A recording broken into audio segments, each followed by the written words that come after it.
Dozens of Wilmington apartments owned by the same landlord are deemed uninhabitable. Plus, the first state is about to be the only state without commercial airline service again. And the baby formula crisis is getting even worse, especially here in Delaware. Those stories and much more, along with your local sports and weather, are straight ahead.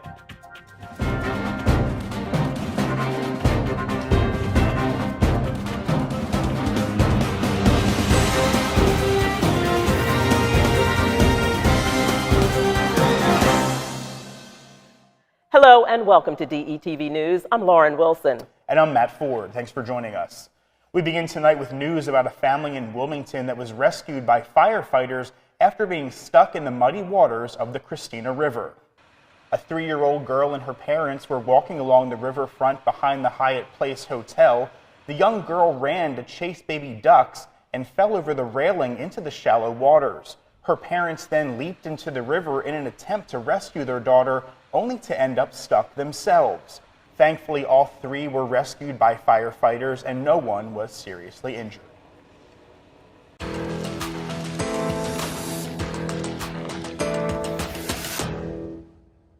It's been a devastating week for the families and tenants living on the 800 block of North Adams Street after they were told they would have to leave their homes because almost the entire block has been condemned. That's right. Now, this happened after a partial wall collapsed between 2 apartments, and now 27 units on the block are deemed uninhabitable by city inspectors. DETV's Kaylin Pride was on the scene and spoke with tenants who are now without a home.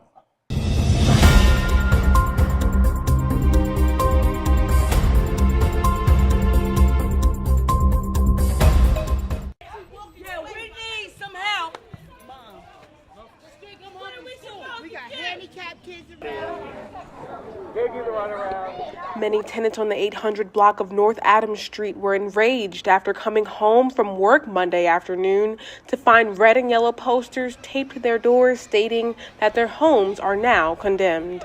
The entire block got shut down. Every one of us, got evicted without even notice. This all started because of a wall collapse right here between these 2 buildings, which prompted officials from License and Inspection to come out and further investigate. Because of the structural issues, the buildings were deemed unsafe, and we had to post that. As far as the eviction, we cannot allow people to stay in unsafe structures. All fingers, including city officials like 4th District Council member Michelle Harley, are being pointed at the landlord, A.J. Picorni.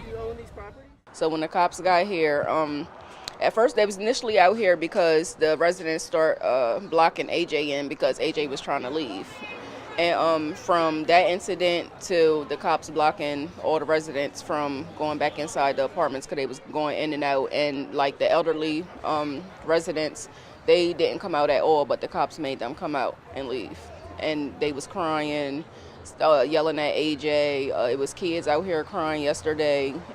It was just sad. In her statement, Harley says she voted yes to the housing legislation back in 2021. The legislation she's referring to is the blight bill that was passed by Wilmington City Council in February of 2021. The ordinance was set in place to hold landlords accountable for unfixed code violations. City Council President Trippy Congo told DETV that he thinks the city could have done better with preparing for situations like this. Not placing any blame on the city. I think it's solely on the landlord. We do need to hold him accountable, but I think that the city could have done a better job of preparing for what was happening to the residents. So where are they now? Many of the displaced tenants were placed at the Newcastle County Hope Center, while others were put right here at the Fairview Inn Motel. Where the families are staying, at least 8 of those families, is a deplorable motel called Fairview off of the Route 9 corridor. I just left there. It is roach infested. There are bed bugs. The bedding was dirty. Tavana Jordan, her fiance, and 2-year-old disabled child had to move abruptly into the motel, and she is concerned about what the future holds. I'm a very good tenant. I pay every time I'm supposed to pay. And at the end of the day, if I have things that need to be taken care of in my home, I expect them to get taken care of. All my bills were paid for the month, so as of yesterday, it's like I have to pull funds out of nowhere to figure out where I'm going to go because of this man's neglect. Delaware Attorney General Kathy Jennings announced today that the Department of Justice will be launching an investigation into what they're calling recidivist Wilmington landlord Adolph J. Percorny, who is now being cited for 372 code violations. On the 800 block of North Adams Street in Wilmington, Delaware, I'm Kaylin Pride. Thanks, Kaylin. To follow up, local community members and organizations have stepped up to the plate to serve meals to those who have been displaced. One Village Alliance CEO Chandra Pitts is asking anyone who is willing to help cook and coordinate meals to contact One Village by dialing 855-YOUTH-ED. And of course, DETV will continue to keep you updated on this developing story. Also in Wilmington, one man was killed and another man critically injured in a traffic accident on Front and Walnut Street. The collision happened in front of the Wilmington Transportation Center. The intersection has been a frequent scene for crashes. When first responders arrived on the scene, a 58-year-old man was pronounced dead. A second driver, a 23-year-old man, was taken to the hospital in critical condition. Legalizing recreational use of marijuana just got one step closer here in Delaware. The State House recently passed legislation to remove all penalties for adults ages 21 and over possessing 1 ounce or less. The measure received bipartisan support. The bill is now on its way to the state Senate, where it's expected to pass.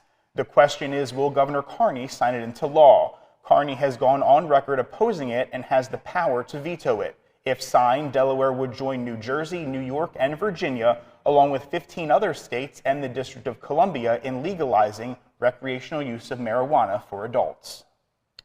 And Delaware will soon be the only state in the country without any commercial airline service. Frontier Airlines announced it's ending its flights between the Newcastle Airport and Orlando again. The reason? Frontier says there just wasn't enough demand to support the service. The airline just returned to the Wilmington-Newcastle Airport last February, running flights 3 times a week to Orlando. Previously, it flew flights out of Delaware until 2015, but left for 6 years for the very same reason before resuming service in 2021. All this comes after the Delaware River and Bay Authority completed about $2 million worth of renovations to accommodate the airline's short-lived return. The last flight will be on June 6th. While Frontier is leaving, Newcastle will continue to operate charter and general aviation flights. And still to come tonight, parents struggling to find baby formula is sparking a crisis right here in the first state. That and much more after the break. Stay with us. Let DART do the driving. DART First State provides transportation that is clean, safe, reliable, and affordable. Plan your trip and get real-time bus information with the free DART Transit app. Scan your phone to pay your fare with the free DART Pass app. So what are you waiting for? Try transit today. Visit dartfirststate.com or call 1-800-652-DART. Welcome back to DETV News. Delaware has become one of the hardest hit states in the formula shortage nationwide. The first state has the second highest out-of-stock rate of baby formula in the nation, coming in just behind Tennessee. So it's very disheartening because, and it's also crazy to me because the original shortage was announced and the recall was announced back in February. And slowly, week by week, we as moms watch the shelves go more bare and more bare. And it's very disheartening when you are staring at the baby formula section with moms and you guys are just looking at each other like, what do we do? And yeah, it's the good news, parents struggling to find baby formula could soon find some relief. Abbott Nutrition, one of the largest formula manufacturers here in the U.S., has reached an agreement with the government to reopen one of its closed factories and increase its production. Abbott shut down its facility in Michigan in February after several babies became ill. 2 of them died of bacterial infections. Now Abbott and the government have agreed to a proposed settlement. It requires a third-party expert to be at the facility to help restart production and increase the formula supply safely. While ramping up production will help in the long run, it still does not ease the panic that many parents are facing right now. My first child is 8 months, so I'm a new mom. This is, I'm new to all of this, so especially to, jump in and have this happen, especially, this be my firstborn, it's very overwhelming. Abbott said production at the facility could restart within 2 weeks following FDA approval. It would take another 6 to 8 weeks before formula from the plant would be available on grocery store shelves. In other news, if you've been checking your mailbox a lot lately, you're not alone. It's because the state's first-time $300 rebate check is expected to come by May 31st, and some Delawareans have already received it. The funds were made possible by lawmakers who hope the money will help with skyrocketing gas prices and other rising costs. Those who paid taxes in 2020 are eligible to get it, along with seniors who didn't make enough money to pay taxes that year. If you want to check on the status of your rebate, go to the website or the phone number that is on your screen. And a former state representative recently pled guilty to shoplifting. Gerald Brady originally pleaded innocent back in February, shortly after he was arrested for leaving the Acme supermarket on Suburban Drive in Newark without paying for his groceries, not once, but on 2 occasions. The first time, a clerk didn't stop the lawmaker, but when spotted leaving a second time with a shopping cart filled with unpaid groceries, an employee wrote down his license plate and called Newark police.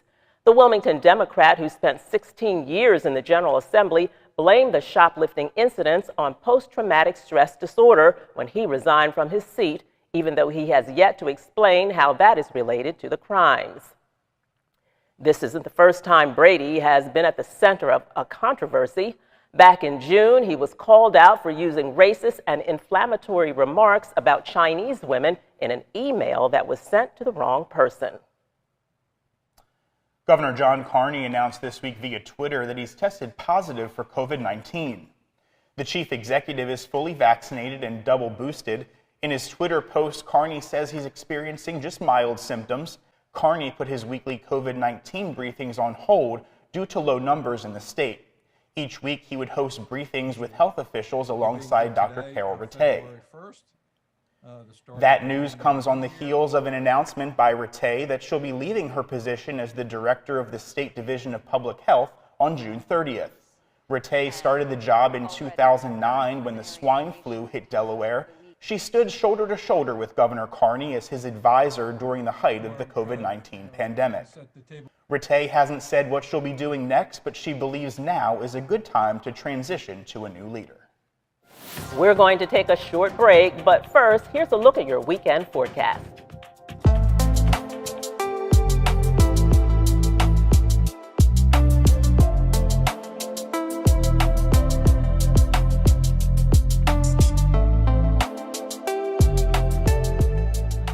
Welcome back. Students from the Red Clay School District walked 2 miles to honor the life of a former student and to celebrate the 2nd annual Brown versus Board of Education Day. The students walked from the intersection of Limestone Road and Valley Road to the Hockessin Colored School to commemorate the life of Shirley Beulah. Beulah was the student at the Hockessin Colored School number 107 whose parents' fight for her to ride a school bus became a part of the 1954 Supreme Court case that ended school segregation.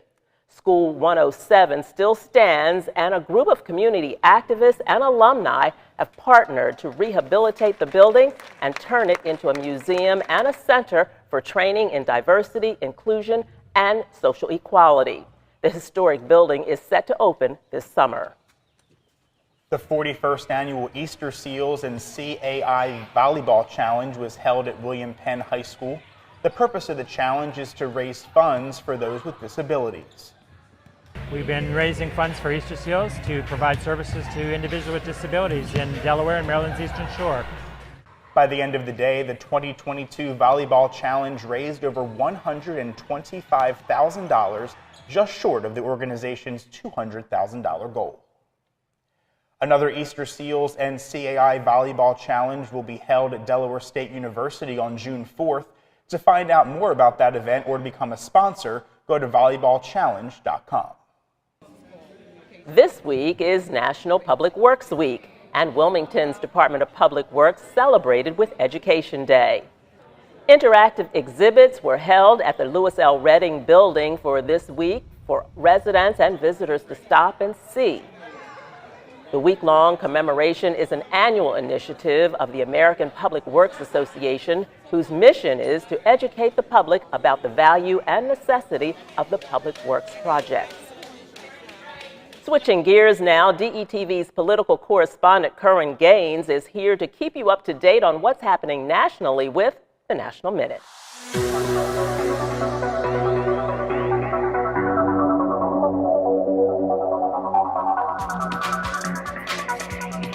I'm Curran Gaines. This week on the National Minute, the incident involving the DSU women's lacrosse team, a WNBA star's detainment prolonged in Russia, and Russian soldiers being held accountable. Delaware's governor and members of Congress expressed outrage on Monday over the conduct of Georgia sheriff's deputies who stopped the bus of the lacrosse team returning to DSU. The stop took place in April, as the women's lacrosse team of Delaware State University was traveling home from a game in Florida. In a statement on Monday, DSU's president, Dr. Tony Allen, said that what began under the pretext of a minor traffic violation became an attempt by law enforcement officials to intimidate our student athletes into confessing to the possession of drugs. He said the university had contacted Governor of Delaware, John Carney, and other state officials to seek possible recourse, legal and otherwise. Governor Carney, in a statement on Monday, called the video of the stop taken by a team member upsetting, concerning, and disappointing. He said his office would do everything it could to help the university find out more about what happened.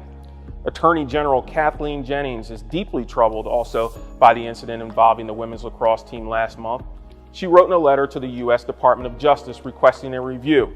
Jennings called it a troubling incident that is deserving of your attention. In a separate statement, Delaware Senators Tom Carper and Chris Coons and his representative Lisa Blunt Rochester called the images of the video of the stop deeply disturbing. They said they strongly support President Allen's decision to go wherever the evidence leads and offered their offices help.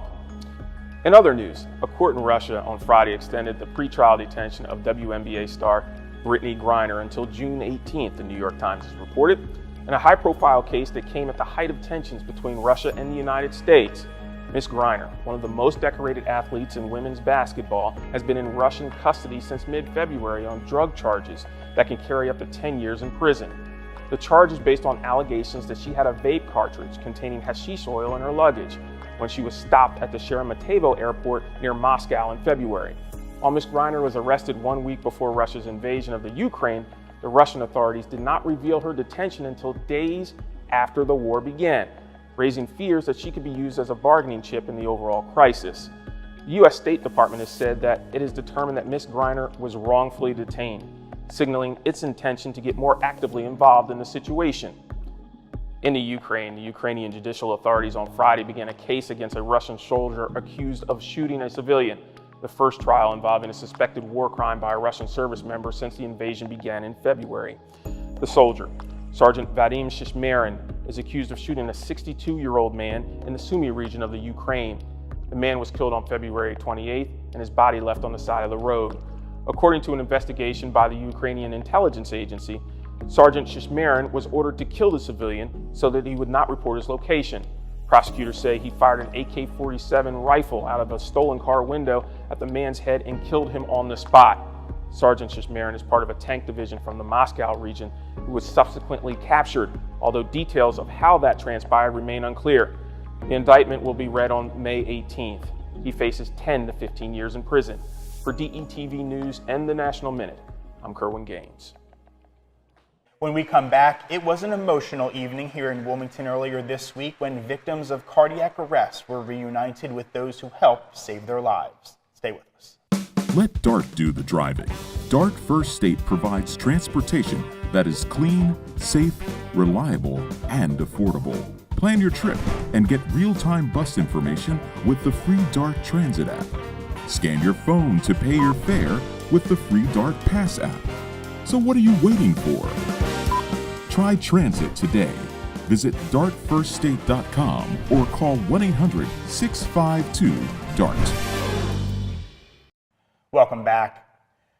Last night, DETV's Ivan Thomas sat down with actor, director, poet, and musician Malcolm Jamal Warner. He is best known for his roles as Theodore Huxtable on The Cosby Show and on the UPN sitcom Malcolm and Eddie. Malcolm was at the Wilmington Public Library to talk about his life, career, and share his written poetry. My dad went to Lincoln with Gil Scott-Heron and Brian Jackson. Wow. Yeah, he was their RA. Oh. My dad went to Lincoln because Langston went to Lincoln. Okay. So it's been a part of my life. So like I make the distinction. I'm not a celebrity who likes to do poetry. Right. I'm a poet. Right. I've always been a poet before I was an actor. Right. Instead of playing regular bingo, how about playing designer bag bingo? The Delaware Humane Association hosted a fun and fabulous designer bag bingo event at Frawley Stadium. Instead of money, players won a designer handbag. This year's event featured both vegan and leather bags, including brands such as Vegan Warehouse, Coach, Michael Kors, and much more. All proceeds raised from the 5th annual event went towards the Delaware Humane Society. To find out about more pet-friendly events, you can go to DHA's website. Many events and traditions are making their way back to Delaware for the first time since the pandemic. This past weekend, the city of Newark honored America's fallen service members with a 2-phase Memorial Day event. The day began with a somber ceremony in front of the University of Delaware's Memorial Hall and ended with the annual parade on Main Street. Military branches, veterans organizations, schools, and others marched down the streets for all to see. The parade has been a tradition for more than 80 years. And finally tonight, those who suffered and survived sudden cardiac arrest were honored recently at the 10th annual Sudden Cardiac Arrest Survivors Reunion.